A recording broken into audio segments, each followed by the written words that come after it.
Thanks, Matt. I thought I'd begin our opening devotions this evening with some words from the beginning of Psalm 8.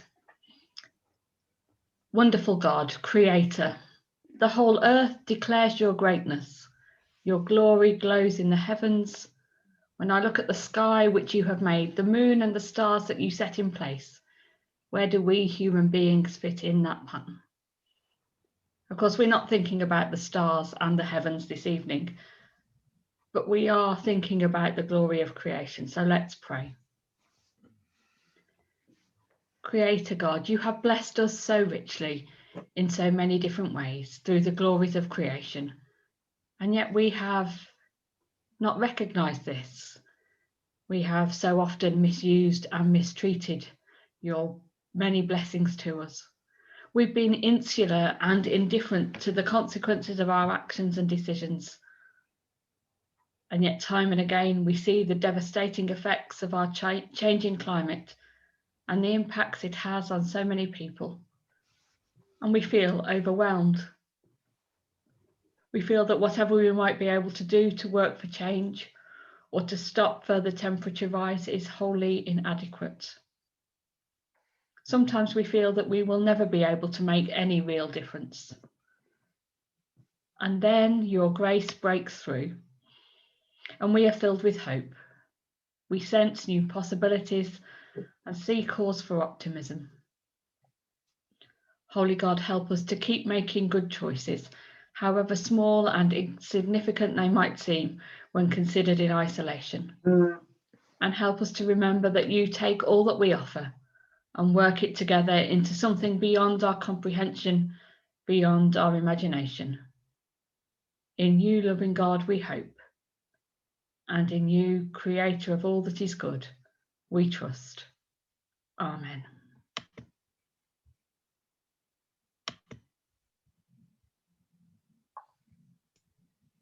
We still don't have Richard. Sarah, did you say that you had the introduction that he had written? Well, something similar, yes. Yeah, I'll do my best. I'm obviously not Richard, but bear with me.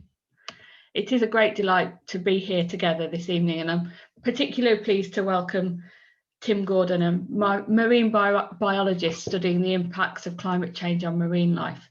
Tim is based at the University of Exeter, but his work has taken him from the central Arctic Ocean to the Great Barrier Reef. His current research focuses on the restoration of tropical coral reefs, arguably the world's most threatened ecosystems. And we're delighted that Tim is here with us this evening, and we look forward to hearing what he has to say with us. Thank you, Tim. Thank you very much, Sarah. That's very kind of you. And thank you for having me. It's a real pleasure to be here tonight. I hope we can continue to conquer the technical gremlins between us. So thank you for hosting, and thank you for that lovely reflection as well to start us, Sarah. Speaking of technical gremlins, I'm just going to share my screen and then we should be good to go. Wonderful. Nearly wonderful.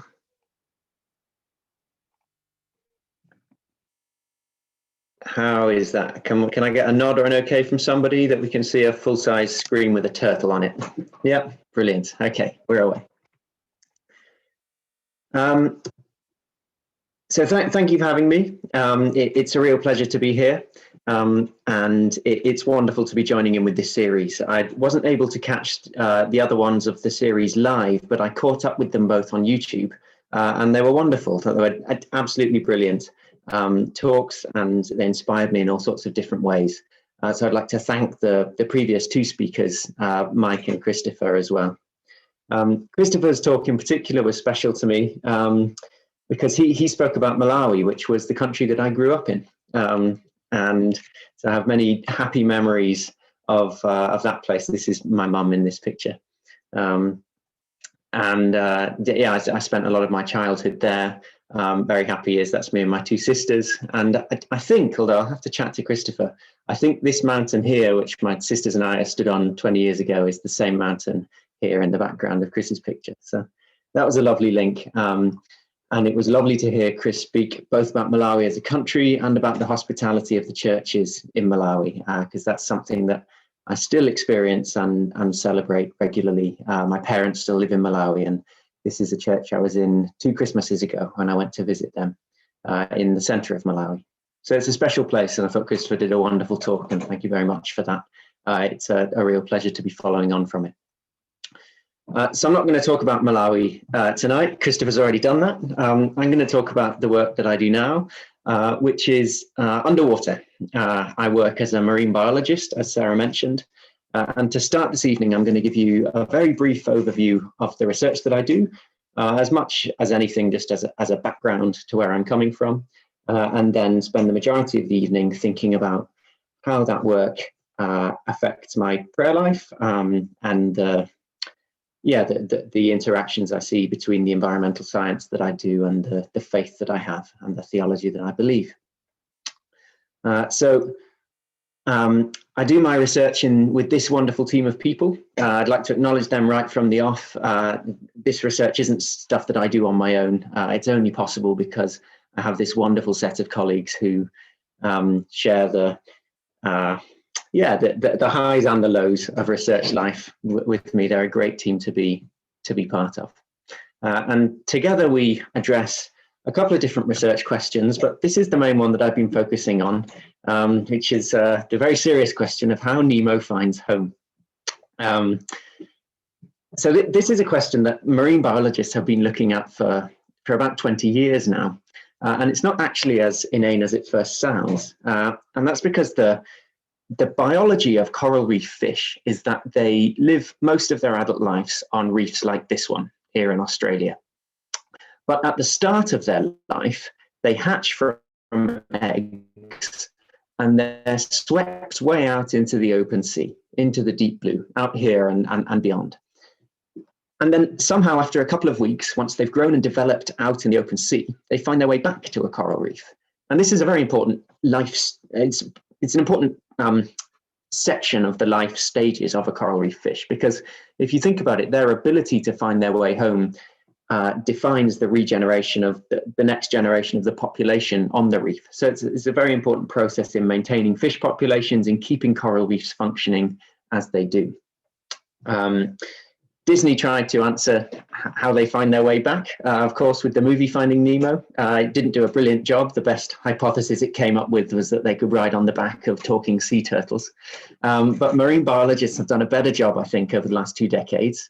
And one of the main mechanisms that we think these fish can do this is by listening. That's because you can't see very far underwater. And although you can smell a coral reef, that only works if you're down current. Whereas various experiments that have been done both in the field and laboratories have shown that the fish have very good hearing at this age, that they're able to hear sounds that come from a long distance away, and that coral reefs are very noisy places. So I'd like to start this evening by playing you a couple of highlights from my hydrophones. These are a few recordings I've taken of coral reefs over the years.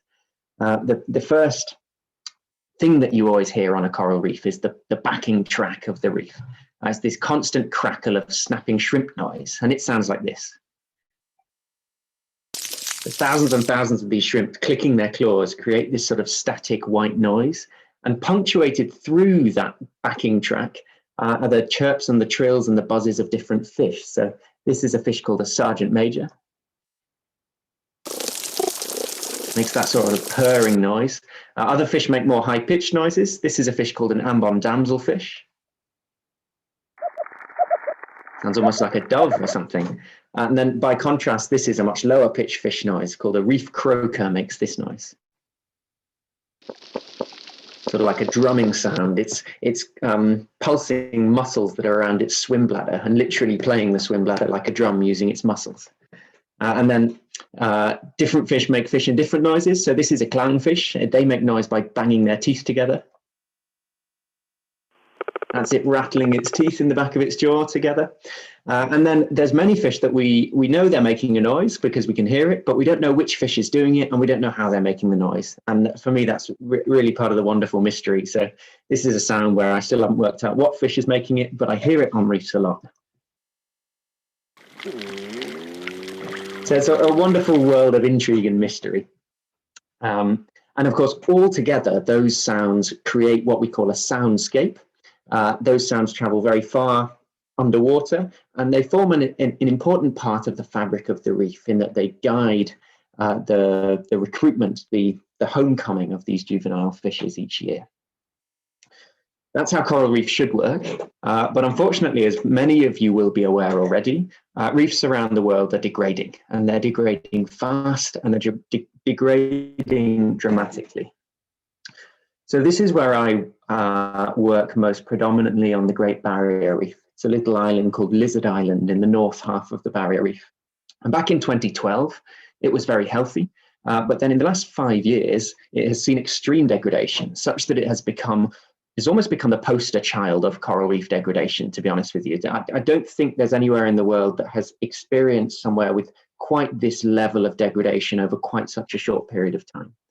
Cyclone Ita in 2014 was the strongest cyclone ever recorded on the Barrier Reef. It was followed up by another cyclone the next year. And then in 2015 and into 2016, the first of the infamous mass bleaching events, where the water has warmed up. You probably saw about this in the news. The water warms up, the corals are unable to cope with the water warming that fast, and they bleach and then they die, and the whole fabric of the reef starts to fall apart. We wanted to know what the impacts of that would be for a whole load of the reef processes, and in particular, our research group was interested in these reef sounds and how that would impact the fish's ability to find a reef based on the soundscape if that changed. So I went to these coral reefs in 2016, and I recorded them. And I recorded them in exactly the same place and at the same time as previous members of my research group had recorded them 4 years previously when the reefs were healthy. And this is what I heard. This is a recording of a reef on the Barrier Reef back in 2012. And this is that same reef 4 years later. I think it's heartbreaking. You can't just see the degradation happening, you can hear the demise of a coral reef. And then, of course, we ran experiments to test the attractiveness of that new degraded reef sound compared to the previous healthy reef sound to these juvenile fish and their ability to sense a reef. And we found that the degraded reef had lost almost all of its attractiveness to fish. They no longer recognized and were attracted to that as a healthy reef sound. And so this was the fairly concerning conclusion that we came to. We thought that actually reefs are in danger of undergoing what we call this negative feedback loop. It's like a vicious cycle, right? We already know that when you have reduced recruitment, that means less fish finding the reef and less fish arriving each year. Then that exacerbates habitat degradation that is caused by these cyclones and the bleaching. And then what this work did was it suggested that actually as the habitat degrades, the acoustics of the habitat change, it becomes quieter. As it becomes quieter, that fewer fish arrive and are attracted. And you can see how the reef might start to spiral. It was really a concerning finding, not a finding that we enjoyed discovering. And yet we were determined that actually that there is probably still value in the finding. And we were determined that we wanted to try and find out how we could use this new knowledge rather than just being a sad symptom of the decline of coral reefs. How can we use this new knowledge to increase our understanding and better our ability to protect reefs and our ability to work with reefs moving forward? So just very briefly, I'd like to share a few things we're working on at the moment. And those are that we think we could use this new knowledge proactively and in useful ways to monitor reefs, to help manage reefs, and to motivate people around the world. So monitoring, Sarah mentioned that I work on coral reef restoration. And this is the project that I'm involved in at the moment. It's a wonderful project based in central Indonesia. Local communities use these metal frames that they call reef stars. They tie fragments of coral to them and swim them down to the bottom of the sea in areas where reefs have been heavily damaged. They form a network of structures which forms a platform on which coral can grow, and the coral grows remarkably quickly. So after 2 or 3 years, you can't see the frames anymore almost. And the coral comes back. It's a wonderful thing to see. We were asked, is there any evidence that this is improving the health of the whole ecosystem, not just the coral? And so we turned up with our hydrophones and took a bunch of recordings, and we were able to demonstrate that in the degraded reef, it's quite quiet. You can see the whites and the blues on this diagram scape, whereas on both a naturally healthy reef and a restored reef, you can see that there's a lot more going on in the soundscape. So it's encouraging evidence that this restoration can and does work. This is the number of different fish sounds that we heard in the 3 habitat types as well. So you can see that while there's very few fish sounds going on in the degraded habitat, the restored is up there with the healthy, far more sounds per minute. We also think you could use sound to manage reef restoration. So in a lot of places, it's possible to regrow coral, but the fish don't arrive for a while. It takes them a while to recolonize that habitat. And we thought, well, hang on, if we know that the degrading sound stops attracting fish, can we not use artificial sounds to bring the fish back in? Could we not do the reverse of that finding that we discovered before? So we got a bunch of these loudspeakers. These are the loudspeakers that they use in synchronized swimming underwater so that the swimmers can hear the music. We rigged them up using various bits of plumbing, piping, and old scrap wood that we found around the place, and rigged them up on coral reefs and started playing the sound of healthy coral reefs to see whether we could bring the fish back in a bit quicker. So I actually did this experiment back in Australia again, and you can see all around this island I dotted, but each dot is a little experimental pile of coral rubble that I made, like a little sort of mock-up of a degraded reef. And on each of them, I either put no loudspeaker at all, that's in the red, or I put a loudspeaker that wasn't operating, it was just turned off. That's like an experimental control to make sure it was definitely the sound that was doing this. And then in the blue, there are reefs where I played the sound of a healthy reef. Even though it's just a degraded pile of rubble, we made it sound like it was a healthy reef. And to our astonishment, it worked. And so here you can see that some fish arrive when you just have a degraded rubble field that doesn't sound like it's healthy at all. We've got about 10 on both of them. Whether or not you have a loudspeaker there doesn't make a difference because the loudspeaker's turned off. But when that loudspeaker's turned on, you get twice the number of fish arriving, and they recolonize and they stay and they form a stable community.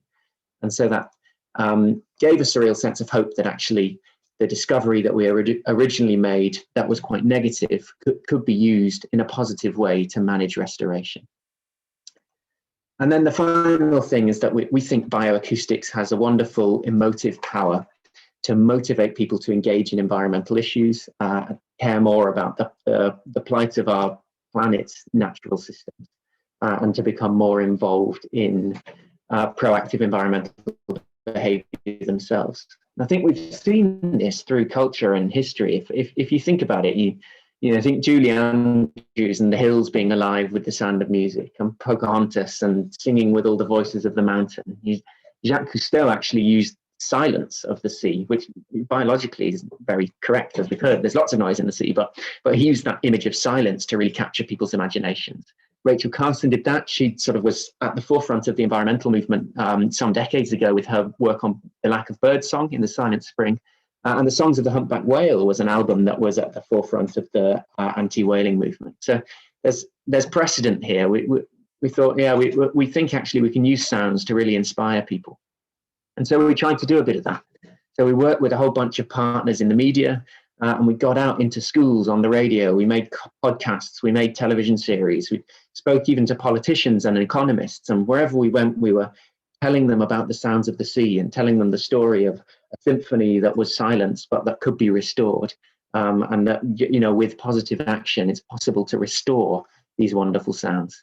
And to our encouragement, we found that people really connect with this stuff. There seems to be something in people that responds very emotively, powerfully to a sound. So here are some of the emotional responses. You can see they range from 8-year-olds all the way up to presidents, and senior citizens, retired people, teachers, builders, vicars, a whole spread of different people. And not only do they find it cool and fascinating and astonishing and awakening and all of that sort of thing, but actually it results in a behavioral response in a lot of cases as well. People are moved to action. And so that's my research. While I listen to the sounds of the sea, And although that can be demoralizing at times, although there are very real problems and you can see them happening and you can hear them happening, I think that by understanding more about this field, it's possible to improve the way that we monitor our reef ecosystems, that we manage them, and improve the way that we can motivate people to engage with these issues worldwide. So that's a little bit about my research. I'm happy to take any questions on that if you'd like. And if not, I'm happy to go straight into the main topic of this evening, which is how that interacts with my prayer life. So it looks like we've got Richard back, so I'll hand back over to him for a minute or two. Really sorry about that. I think the internet connection couldn't quite take the pressure of starting up, but it looks reasonably stable now, so I hope I'll be with you. Just reading, there's one question that Tony's posted, and this has interested me as well. If reef coral are damaged by water temperature changes, and you simply put a new mound of rubble that might be seeded with coral or something like that, surely the water temperature is still raised. So how do you get around that issue? Yeah, it's a brilliant question. Thank you very much, Tony, for asking that. Very insightful and something I didn't have. Yeah, I skipped over that, didn't I, as I was going through. So you're absolutely right. If you take the same corals and you put them in the same place, there's not a whole lot of point doing that because they're likely to fall victim to the same temperatures. So we do restoration in a few different places in a few different ways. The case study that I showed you there in Indonesia, actually the damage hasn't been done by bleaching in that location. The damage there has been done by blast fishing, which is where people use dynamite to blow up a reef and catch the fish that then float belly up to the top. And so the threat there has been removed because local community work has ensured that people are no longer dynamite fishing. And so when you regrow the reef, it survived. In areas where the reef has been killed by temperatures and bleaching, then you need to take a slightly different approach. You can still plant corals in the same way, but you plant different species of corals, either that you have taken from areas that are naturally hotter, and so they're able to withstand these lower temperatures. So I've not explained that very well. There are areas of the world where corals are extremely well suited to living in high temperatures because they have done for many years. So you can use those thermally resistant corals to reseed recovery in some other areas. And there's also some ongoing work where people are looking at ways that we can develop particularly resistant corals in laboratories and then outplant them. That's great. There's a question from Bernadette about what potential there is for scaling up this sorts of restorative work you're doing, and particularly when funding becomes an issue. Who's going to pay for this? Presumably there's a cost of scaling up this sort of project. Yeah, absolutely. Scale is really important. It's a good question. At the moment, that project can put out an area about the size of a tennis court a day when it's operating on full capacity, which is pretty good for underwater work. It's not as fast as you could replant a forest, but things are tricky underwater. Who's funding it is a pertinent question. So last month, the brand Sheba, who make cat food, committed a 10-year pledge to, I think it was $10 million they put in, and they said they'd plant 19,000 square meters of coral reefs around the world. And so that is one example of how we're seeing these sort of local community initiative projects backed by big business and industry coming in to fund the sort of scale that we're hoping we're going to be able to achieve on a large scale over the next couple of years. And I think that's one promising avenue for funding. I think we're starting to see that because these issues are becoming more mainstream business and industry funding may be becoming available for them.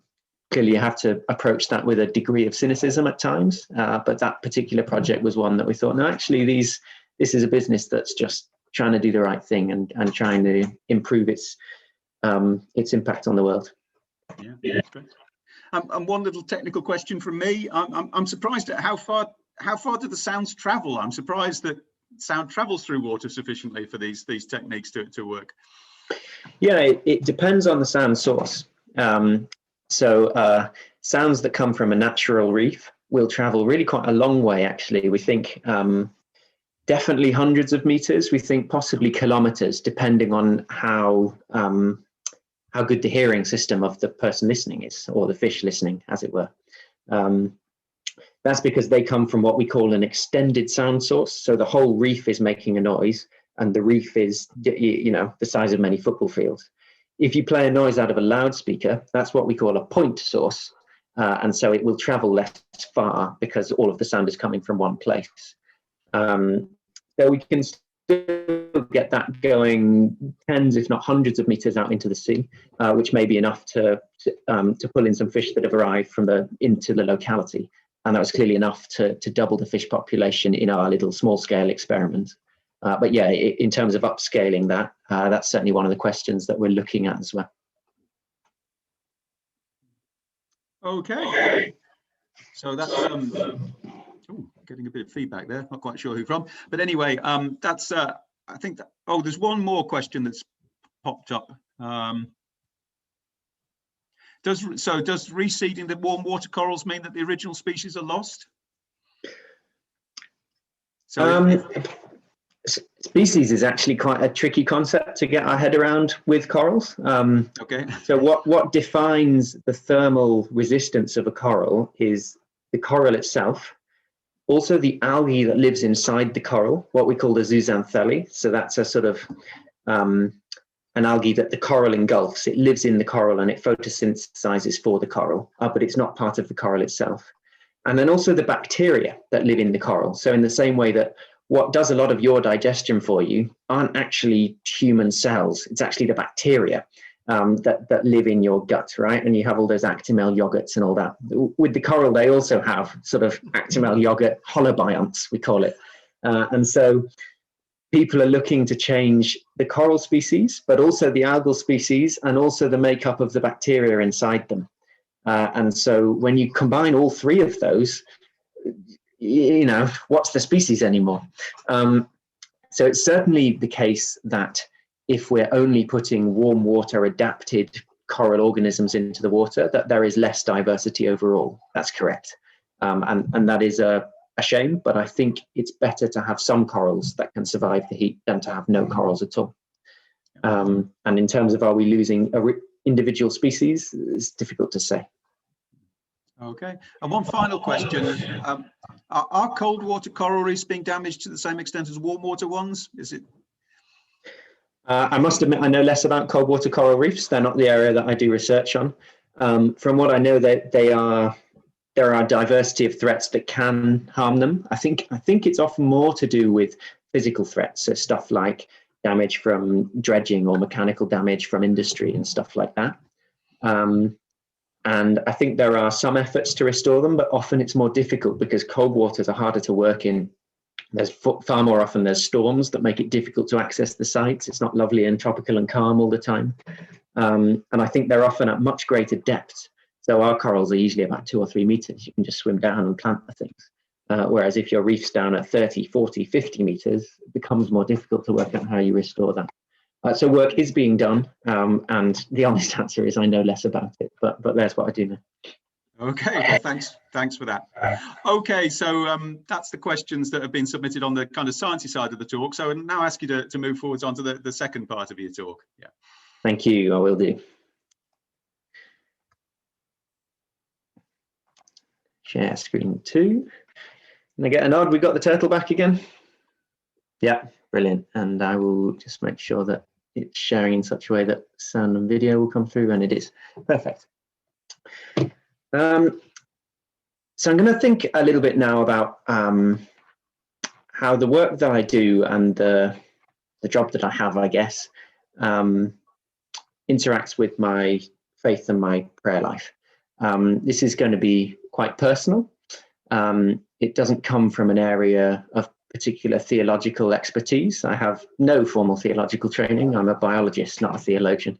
But I hope that by just being honest about the things that I have reflected on in doing my work in this area, it can be of interest or of use in some way. And I'm quite looking forward to hearing your reflections on similar areas in the breakout rooms later as well. So my work is important to me, and it's especially as important is the time that I spend in nature. That impacts my faith a lot. And I think it impacts my faith in two ways. It encourages me to worship at this world of wonder that we live in. And I have to find a way to keep faith and to keep believing when the world is not a world of wonder, but is a world of wounds.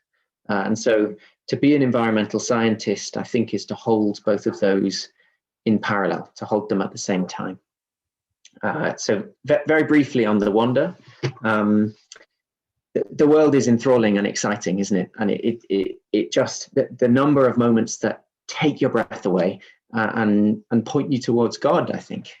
So in my work, I'm lucky and privileged to see a wonderful range of astonishing corners and aspects of creation. Share time underwater with a turtle that can hold its breath for 7 hours and a fish the size of a school bus. And these astonishing moments that take my breath away and that lift my heart up in praise.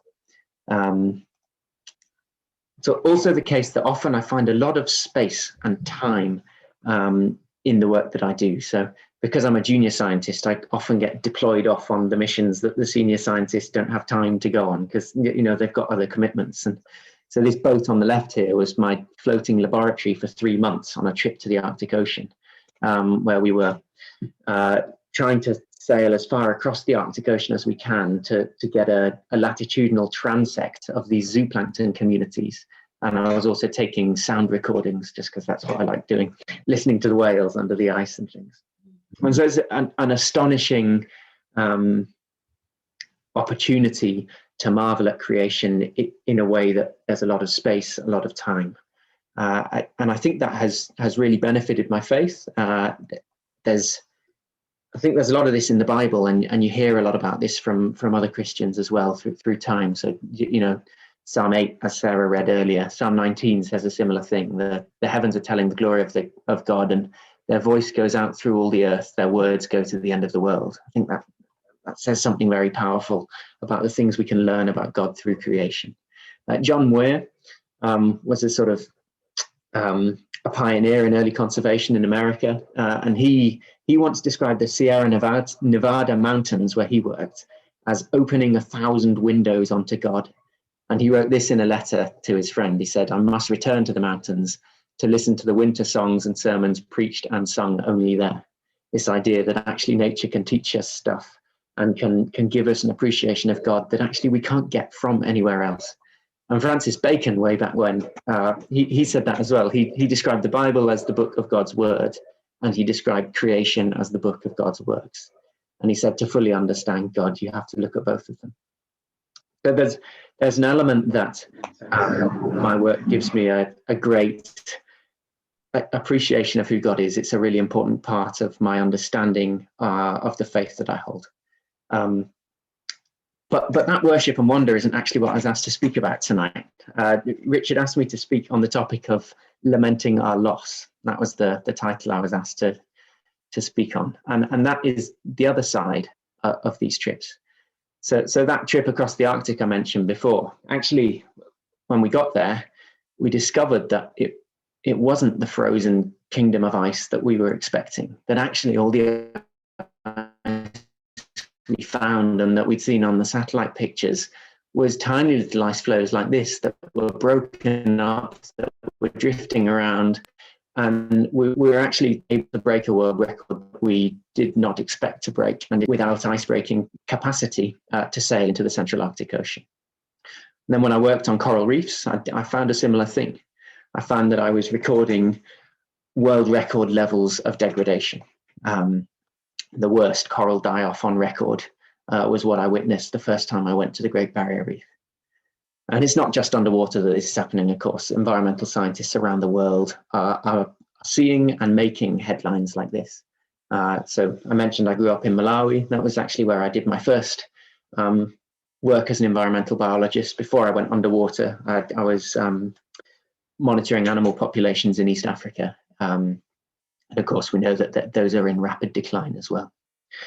And so you hold these moments of wonder and excitement and praise with these moments of horror. Aldo Leopold, back in, I think it was the 50s or the 60s, he wrote this. He said, one of the penalties of an ecological education is that one lives alone in a world of wounds. And that was an age when the media wasn't nearly as effective as it is now. So I'm not sure that environmental scientists do actually live alone in the world of wounds anymore. I think that a lot of people know about this, but I think some of the sentiment is still true. And this was actually a piece that I wrote with some colleagues after that trip to the Barrier Reef, that first one in 2016, where we sat and we thought, this is actually really, really difficult. And we wrote in the journal Science a short letter that said, grieving environmental scientists need support. And we talked about the difficulties of this, and actually sometimes it gets to the point where it's difficult to maintain scientific objectivity. It's difficult to continue with the work because what you see is so heartbreaking, so devastating, the level of destruction that you're asked to record. And it was recorded. It was picked up in the media and it got the sort of mixed response that you might imagine. Some people were sympathetic. Some people told us we're being pansies and we should get on with it. And after that trip, I came back, and the trip ended in late December. So I came back to the UK and I went back to church and went to the first church service I've been to in months because I've been away. And this was read at the Christmas service. The light shines in the darkness, and the darkness has not overcome it. And I remember finding that really hard to believe at the time. I remember thinking, this world can seem pretty dark, can seem like a really quite dark place indeed. And I tried to think, well, how do we respond to this? How do we lament our loss? How does this impact my faith? How should this impact my prayer life? How do you respond? And I found it tough, to be honest with you. To be perfectly honest with you, there were times when I wondered if I'd lose my faith. I thought, this is, to see the world falling apart like this, and to imagine a God that at the time I thought, is he just letting this happen? You know, are we seriously seeing this happening? It's tricky. And I think those are probably feelings that a lot of people on this call can relate to, I would imagine. And I think the answer, if we're Christians, if we hold that faith, we believe that the answer is in the Bible, and we believe that the answer is with Jesus, because that's why we believe the answers to anything are in, right? So where do you find it? And I think that's where it gets a little bit, we need to think a little bit about how we interpret what we see in the Bible, because actually the Bible was written and Jesus arrived in a world that looked very different to the world today. This is human population through history. You can see that there's going to have to be something. There are going to be some new issues up here, aren't there, that weren't around when Jesus was around, and that there's going to have to be some extrapolation of some of the teaching. And I think in the same way, we can take some of the lessons about prayer that were given in biblical times, and we can apply them to how we pray for our planet today. That's the approach I've personally taken anyway to wrestling with some of this stuff. And the reason I think that is because I think that actually, although it's easy to imagine creation and environmental care as something that only crops up in a few places in the Bible, you know, in Genesis and the Psalms, I think actually when you look closely, creation appears in the entire biblical narrative, all the way through the creation, of course, but then through covenant and provision and praise, through witness, through suffering, through salvation and redemption. And time is short this evening, so we can't go through all of this as an exercise, but I'm just going to pull out a couple of highlights here. So, of course, creation was involved in creation. Of course it was. Through him all things were made, it says in John. But creation was also involved in the covenant. This is to Noah. My covenant is between me and you, says God, but also all living creatures.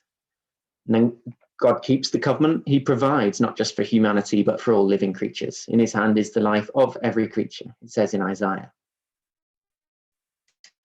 And in turn, creation praises God. Let all creation rejoice before the Lord, not just people. And then that creation rejoicing before the Lord bears witness that has been made. I think that means the whole of creation. In the same way that the whole of creation praises God, I think the whole of creation suffers when stuff goes wrong. I think we see that around us today, and I think that's in the Bible as well. It says creation was subjected to frustration. But I think there is salvation for creation as well as humanity, because that same verse in Romans 8, that goes on to say creation will be liberated and creation will be brought into the freedom and glory of God. And then, of course, right at the end, it's a new heaven and a new earth. And that word new, that is the same word that's used in the New Testament to talk about us, our new souls and our new bodies, when in the redemption of us, it's the same word used. It's kainos, and it means renewed. So that there will be a renewed earth at the end of time as well. And so I think all of that I find very encouraging, because I think it means that that biblical salvation story isn't just true for us, but it's true for the natural world around us as well. I think that then gives us license to pray into these issues surrounding environmental damage in the same way that we would pray into issues of suffering and issues of destruction and issues of a broken world in any sphere.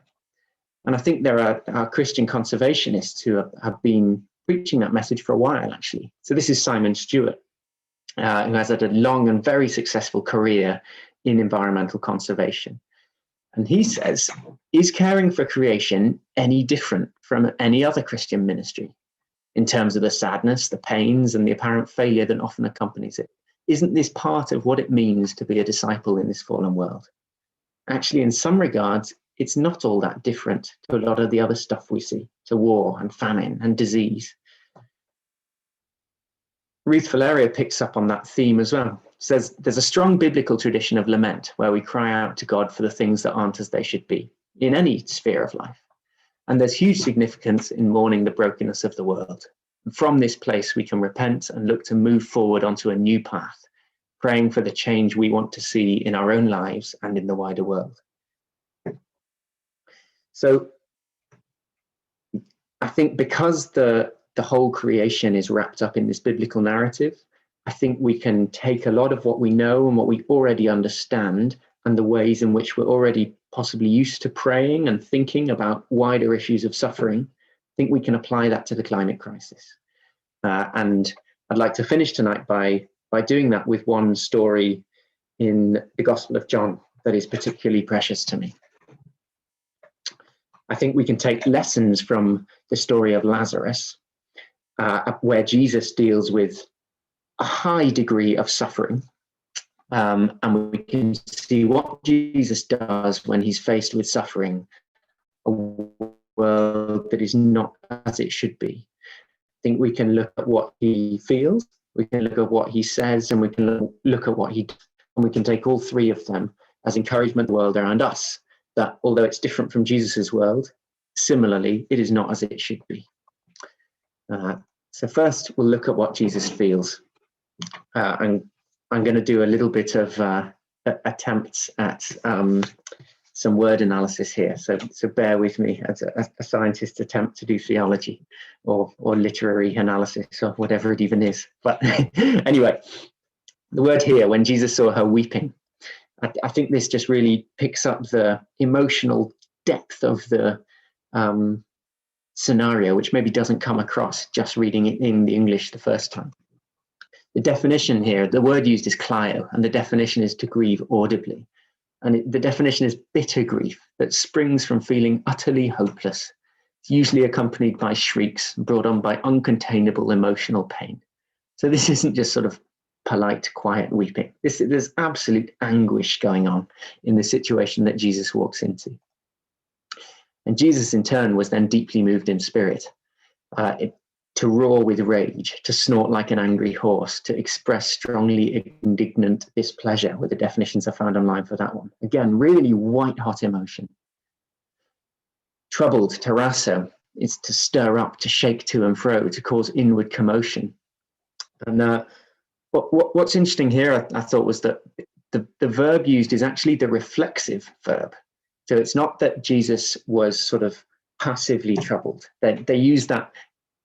They use the non-reflexive, the normal conjugation of that when And it's the same word when the disciples saw Jesus as a ghost walking on the water, that they were troubled, but it sort of happened to them. Whereas in this context, in this passage, Jesus troubled himself. The conjugation of the verb implies that there's a decision there, that Jesus wants to stir up this feeling of trouble, of inward commotion, as an appropriate response to what's going on.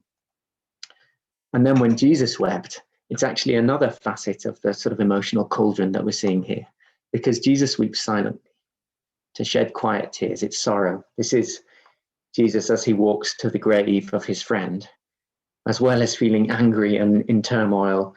He's got tears rolling down his cheeks. He's in complete sorrow. And then, towards the end of the passage, Jesus calls out in a loud voice, "Lazarus, come out." I think it's easy to think of this as Jesus sort of authoritative and calm and, stepping in like the paramedic into the situation or something. But actually, when you look at the word used, it's an urgent scream that expresses deep emotion. It's clamorous shrieking, like a wounded person emitting unearthly sounds. Plato actually used the same word in his writing to describe dogs howling at the moon. This isn't pretty. Jesus is in absolute anguish. He's rage, he's sorrow, and here it all just comes pouring out of him in this animalistic scream. So the emotion here is absolutely white hot. And Jesus felt it. He chose to feel it, and he engaged with it. You can see it's anguish, it's rage, it's distress, it's sorrow, it's desperation. And actually, I think those are the emotions that we feel, aren't they? When we look at the world around us, when we look at everything that's going on, I think there's something quite powerful in knowing that those are exactly the set of emotions that Jesus went through when he faced suffering. And given that we know the natural world is wrapped up in that biblical narrative, I think we can imagine Jesus going through exactly that set of emotions when he looks at the world today. Simon Stewart, again, I'm a fan of some of the stuff he says. And he says this, he says, it's okay for us to be angry about the degradation of creation. It's okay to cry out to God for help, to hold him accountable, plead with him. Jeremy Lindsell's another Christian who's prominent in conservation science circles. And he says, the overwhelming temptation would be to walk away, but there is someone to whom I can take those things that cause me anxiety, despair, bereavement. And then Bob Sluker is the man who gave me my first job as a marine biologist. He works for Russia's marine program, and he said even Jesus wept. Sometimes you need to grieve, even perhaps lament. So I think through the Bible and through Christians working in conservation science around the world, I think we can see that there's something very powerful in looking at Jesus' example, the fact that suffering hurt Jesus, and when we can see the world around us suffering, I think that leads us powerfully into prayer. That's just what Jesus thought and felt. And of course, there's what Jesus said. And this is huge. This is the moment in the gospel that he chose to say, I am the resurrection and the life, not in some sort of massive, big, triumphant entry into a city when, he was king of the world and the crowds were cheering. He said it in this broken moment of anguish and pain at the grave of his friend, when all around him were desolate. Then that's when he chose to say, I am the resurrection and the life, sort of earth-shattering statement. And it's a look forward, isn't it? It's a look forward and a longing to a moment when actually this will all be resolved. And I think we can translate that as well straight across to the suffering that we see in creation. And so some more Christian conservationists around the world. This is Peter Harris, who founded A Rocha, along with his wife Miranda. He said, I couldn't do my job without Christian hope. Despite all the environmental devastation that I've witnessed, I believe that God loves his world and that he will inspire great things short term and renew everything in the end. Renew everything in the end, like we saw in those Bible verses before, not just humanity, but everything.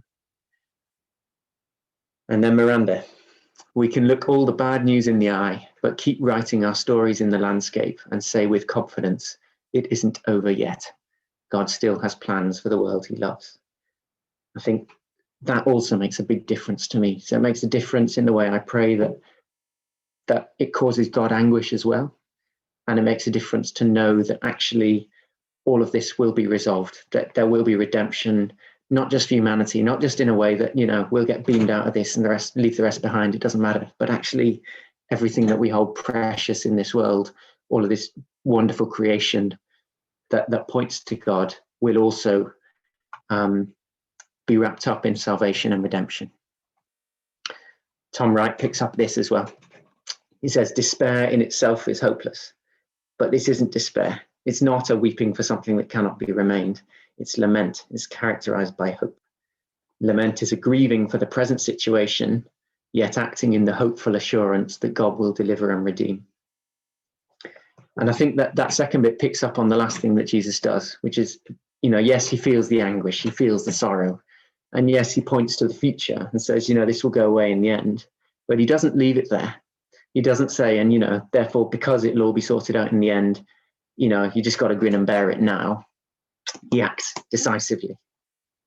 And he acts in that moment. Of course, he raises Lazarus from the dead. And I think that action, I think that demonstrates an important response in prayer that we can follow, that we're not actually called to what people call I can never say this. They call it eschatological escapism, which is this idea that, because everything will be all right in the end, don't have to bother right now. We'll just leave it to God at the end. And I don't think that's what we're called to do.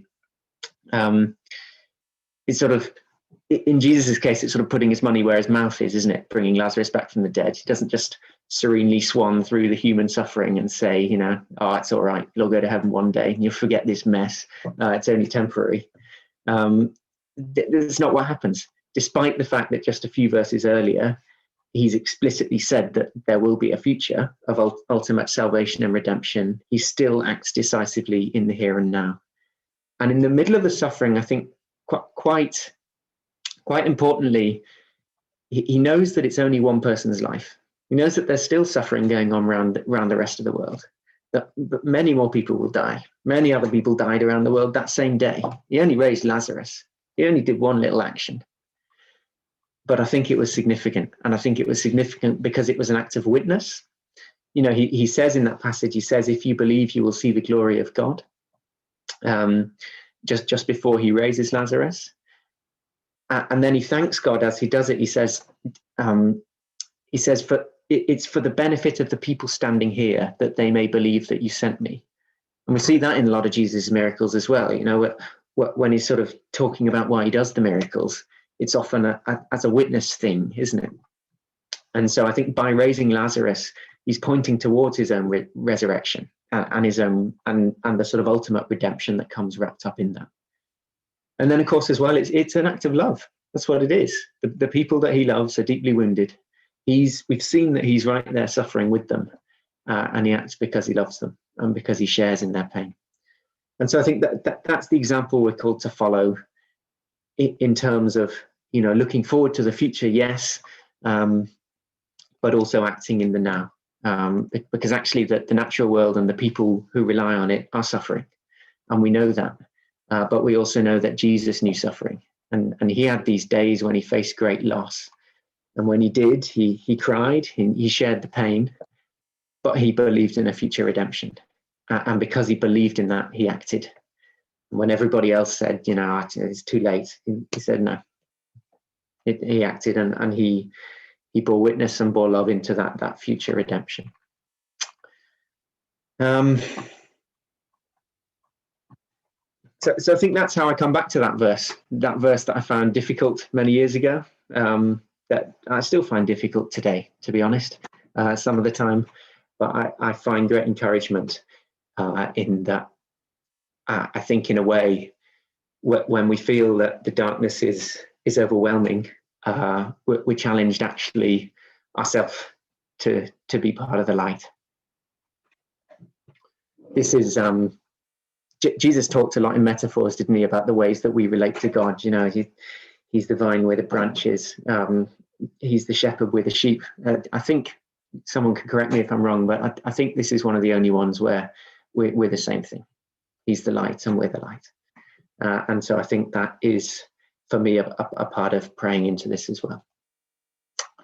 So in summary, how do I think we can pray for the planet? I think we can take great encouragement from the fact that the planet is wrapped up in our whole biblical narrative, that this is not something that's separate from us and disjointed. So in the same way that we experience suffering and a fall, so does the planet, but in the same way that we can look for a redemption, so can the planet. And I think that maybe is the difference between lament and despair. And I think that's where we can find hope. And then, so as we pray, I think, as Jesus did in John 11, I think we can express sorrow and anger. I think that's a good thing to do. As Jesus did in John 11, I think we can express longing for redemption. I think that's probably a good thing to do as well. And then, as Jesus said as well, I think we can express a determination that we can still act in witness and in love as we look forward to that. Thank you. I think I'll stop it there, and we can go into breakout rooms of a few quotes that we can discuss then, if you'd like. Tim, thank you so much for that. I think we've all benefited immensely from the amount of thought you put into that, and the way you've dealt so seriously and sensitively and imaginatively with the issue. So thank you so much for that. We're going to go straight into breakout rooms now. Rather than the last couple of times, we've suggested that you look at a couple of questions that you might want to guide your discussion. I'm putting these, we're doing something slightly different this time, in that Tim has suggested 3 quotes that he's referred to in the middle of what he's talking about. And they're on the screen now. The one from N.T. Wright, lament is characterized by hope.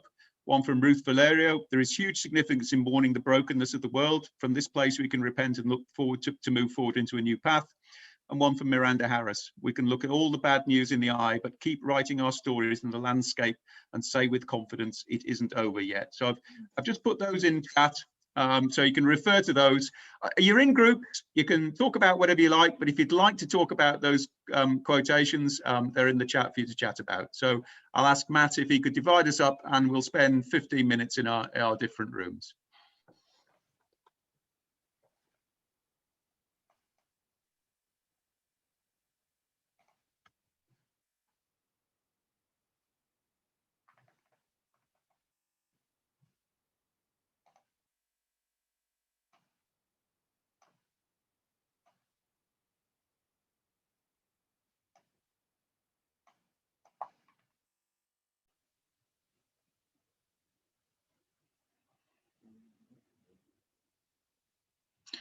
We've got 43 today.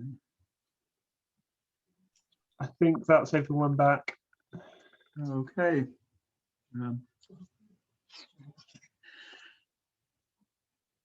Excellent. Well, welcome everybody back from your breakout rooms. We've had an extremely stimulating conversation here, provoked by what Tim has had to say. I just ask you if you've got any feedback, any questions, anything you'd like to ask Tim, or if there's anything particular that came out in your group that you'd just like to share. Could you please put it in the chat?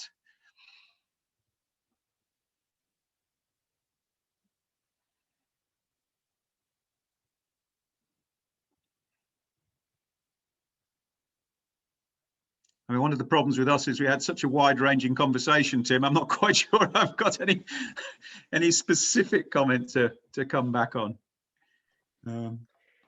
Thanks, Richard. But one thing I might say was something I said at the start, which is that I think that this is just my view, and actually lots of people have very, it's quite an individual thing, isn't it, all this stuff? And actually a lot of people have a lot to contribute that I don't think you can get a really good answer on a lot of these questions from one person. So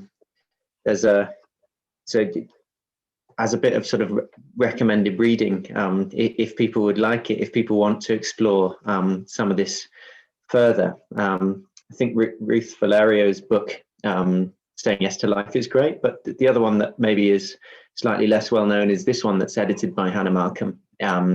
What Hannah did is she pulled together contributions and perspectives on the environmental crisis from people in churches all across the world, and it really is very global. It's, you know, the Pacific Islands to Southern Africa to Canada to Europe, South America. It's every continent represented on there, And it's I contributed to this, so I should put that disclaimer in there. But I can also reassure you that the royalties go to charity, so I'm not just trying to make a quick buck off you here. And it got its first review today on Amazon, and the review said, "I've never read such a diverse set of voices in one book. Voices across all regions of the global church, a glimpse of how the broken present might shape wonderful new theological visions towards acts of love." And I think what is precious, both about that book, but also more generally about this area, is that actually lots of different people have lots of different views and a different understanding of this, how this relates to their faith. And that by listening to all of those different views, I think we can build a much richer picture of how we might choose to respond to this as a collective church. Yes, and I'd certainly add to Tim's recommendation there. It's actually through reading the chapter that he read that I was interested in inviting him along to be with us tonight. So,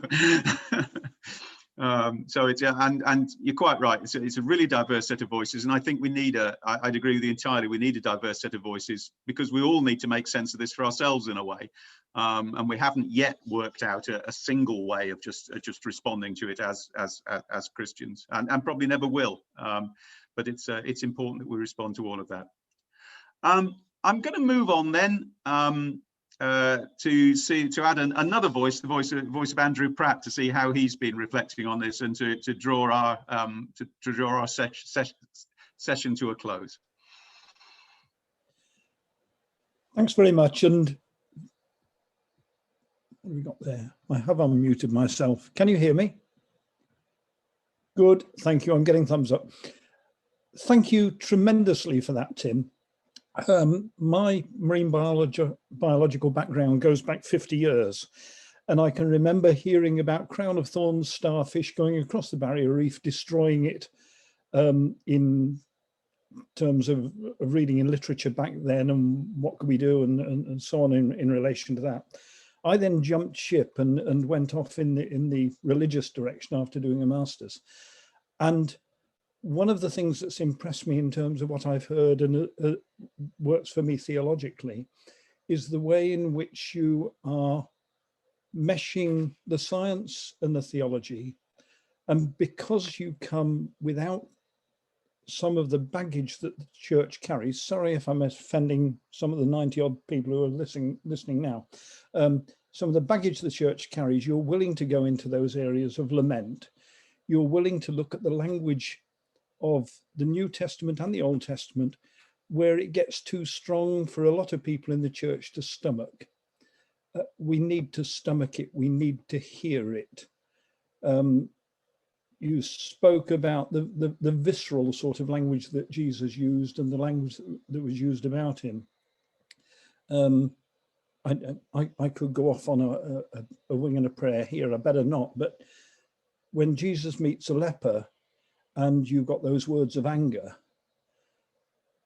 you've also got the word compassion or pity that we translate, and it's the same word that you hear describing the Samaritan crossing over to the man who has been set upon by thieves. And it basically in Greek means having your guts churned up inside you. It's a thoroughly visceral feeling. When you feel that, and what I sense you're feeling as you work in the area you're working in, the only way to dispel it is to change what's causing that sense of pain and grief. So I thank you for that. I feel very much in tune with what you were saying. And I write my notes as I go, and these are our prayer. Let us pray. The song of the sea, once melodious, is dying. That song is essential, the calling of home. Great God, we lament, yet the sound of our crying is quieter than breakers, the wash of the foam. What work must we do to restore what is broken? How can we encourage the choir of the sea? The spirit is moving, the waters are wounded, the oceans are anguished for life to be free. You enter our suffering and love in our grieving. You join us in weakness when frailty is near. God, hold us, enfold us when hell overcomes us. Stand near to the tomb of our folly and fear. You promise a covenant, both gift and promise. Creation is groaning still, coming to birth. Bring newness, renewal, a hope that is living. From suffering, bring joy for the whole of the earth. We treasure the symphony, yet we are grieving. We long for the chorus, the song of the sea. Bring light in the darkness and sound in the silence. Great God, co-creator, let all life be free. And may God's peace and love surround us and those whom we love this evening and on into the future. Amen.